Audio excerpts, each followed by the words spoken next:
So Jennifer L. Armentrout continues to be the absolute destroyer of my soul. Hello everybody, welcome back to That Fiction Life. Today's video is about a particular book that you may have heard about if you watched my reading vlog from last month. And that book is from Blood and Ash. This will be a spoiler-free review of The Kingdom of Flesh and Fire, which is the sequel. There will be a very, very tiny couple minutes right at the end where I will talk about details and my predictions for the third book for people that have read it. So as always, you can navigate through all the different chapters in the video in the description. Thank you so much to Blue Box Press for sending me the ebook for The Kingdom of Flesh and Fire so I could have this video out for you on release day. The sequel is out today. So without further ado, let's get on with the video.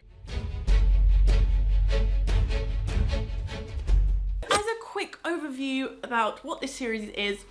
It is a high fantasy, it is new adult, so this book is very R-rated. The main plot follows Poppy, who has been brought up as the maiden for most of her life. She's not allowed to talk to anyone. She has to have a mask on all the time so no one knows what she looks like apart from her guards and the Duke and the Duchess in charge. So it's not a very great life. She feels very trapped in herself. A massive theme of the series is about setting her free. As you can imagine, because this is a paranormal romance story, she becomes involved with one of the characters in the plot. You can expect so many paranormal creatures to pop up. The closest creature you could compare to this, vampires and werewolves, and almost godlike creatures. So there's a lot of mythology and magical systems and forgotten lands and political power plays. So that's the general plot of From Blood and Ash. To explain just how much this book has killed me off,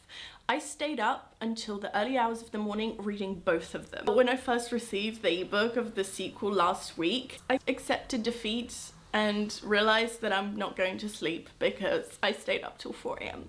And then the next day I did the exact same thing. There's just something so addictive and easy about reading Jennifer L. Armentrout's books, and that's very hard to do. My notes are split into various sections because I think this book has a lot of great themes that I'm going to discuss and explain. Oh, I can't move on with my life until book 3 is in my hands. This is the craziest book that I've ever read.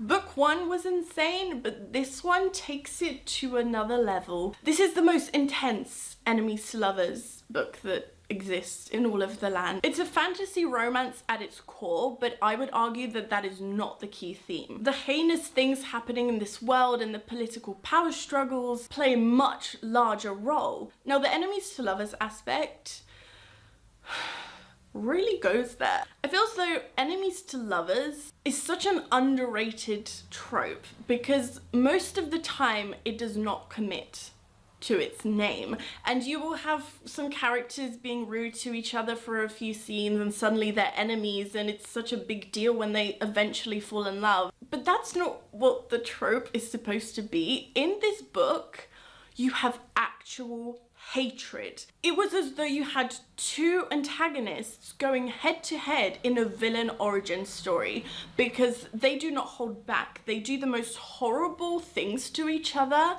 with no emotions almost. Now, my favorite book to compare this to is The Cruel Prince, and I think you will adore this series if you enjoyed the Folk of the Air series by Holly Black because it has a lot of similarities in its characterization in the best way. So let's talk about the lead characters first. I did make myself a coffee, but I forgot, hold on. Something that I touched heavily on in my Queen of Nothing reading vlog, which is the third book in the Cruel Prince series, is that Jude never felt like a victim in this situation because her and Cardan both had villainous characteristics. It was just reading about more morally ambiguous characters as opposed to having this one innocent girl who is being preyed on. So Jude, the protagonist in The Cruel Prince, had an almost militarized upbringing by a murderous general. So of course you don't have the most pure thoughts. Your first instinct is just to resort to violence because that's what you were taught all your life.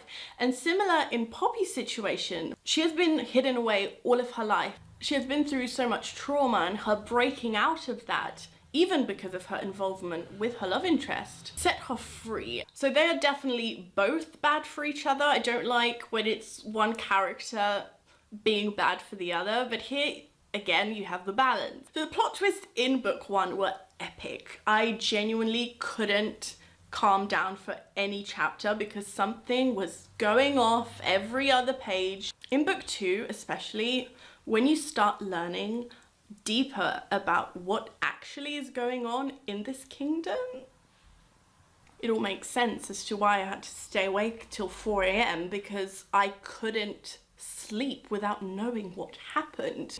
So that brings me on to the world building.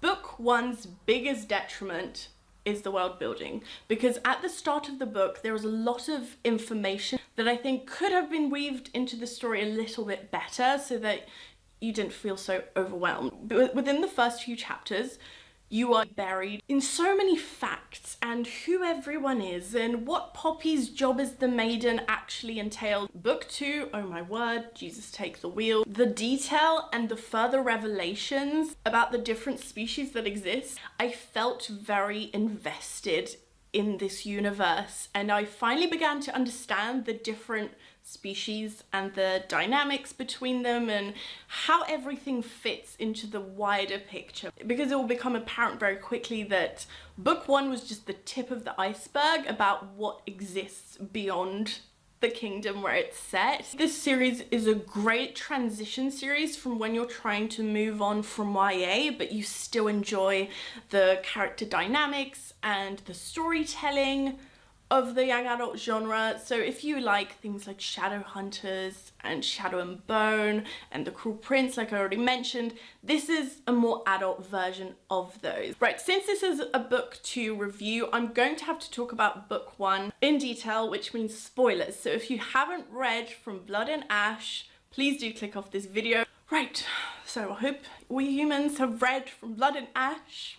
Do leave your thoughts in the comments. I want to know what you truly think of this book. I didn't know who I was after reading it. I've never read such a crazy book. I was honestly dying when he kidnapped her at the end of book one because we knew that something was off about him, right? Listen, Atlantia did not exist. We're not supposed to be going there with our minds.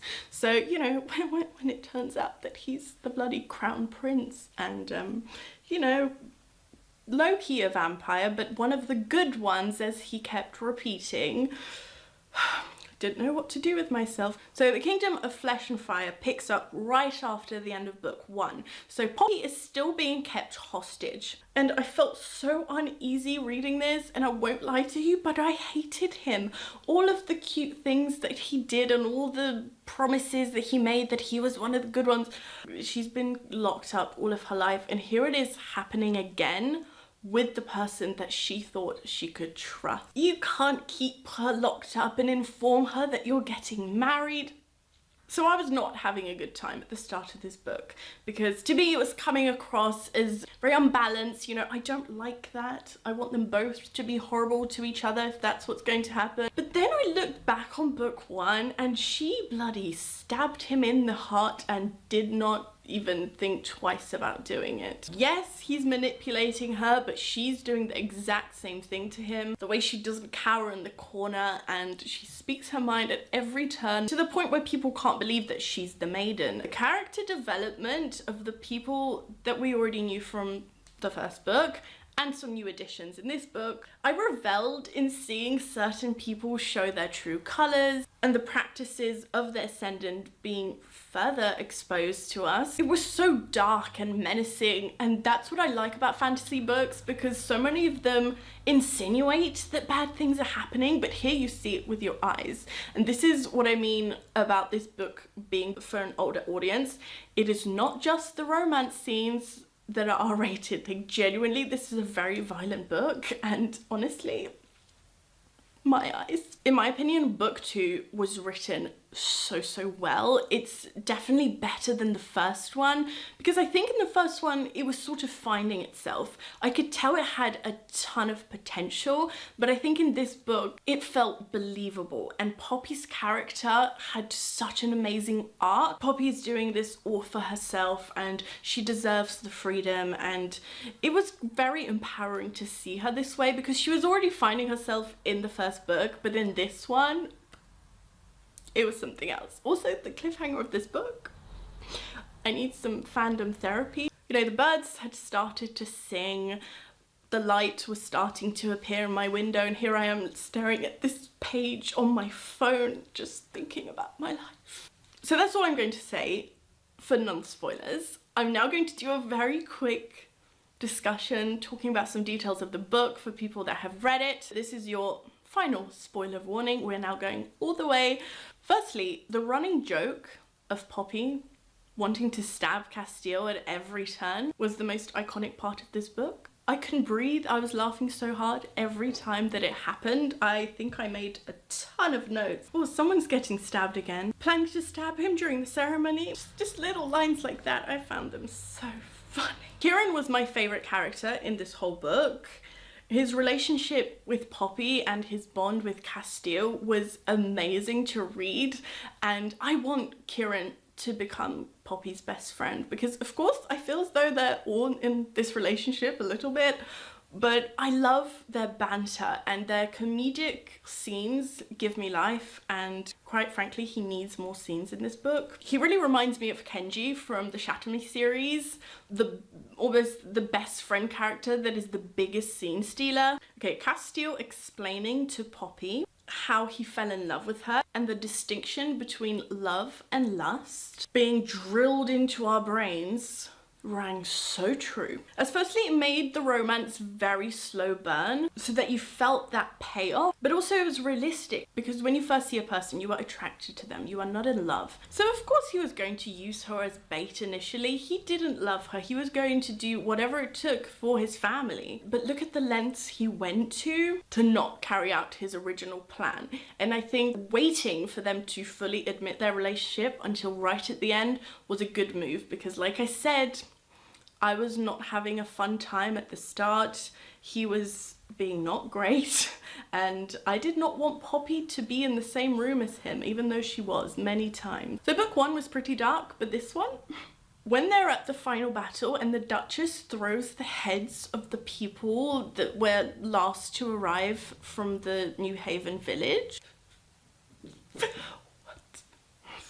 My favourite scene in this book was when Poppy kissed Cass's forehead. I don't know why it was so simple yet so pure. I still think about it. Also, the scene that is to blame for this video title was the feeding scene. I mean, my eyes. Now the ending, what the shit was that? I was having deja vu from what happened to Poppy at the end of From Blood and Ash when everyone was attacking her and Cass had to feed her his blood because she was about to die. Poppy really said, I don't know her in this book, and goddamn became the bloody queen. At first I didn't really know what happened and I had to reread that last page a few times.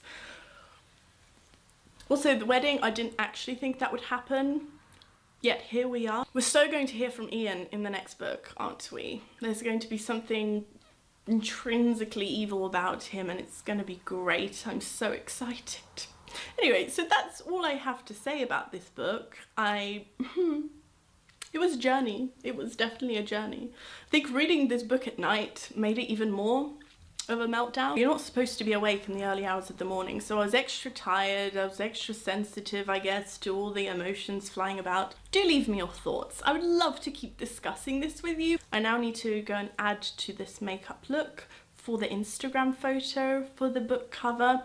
Make sure to follow me on there. I do a lot more book looks with makeup over there. So thank you so much for watching this video. I hope you enjoyed it.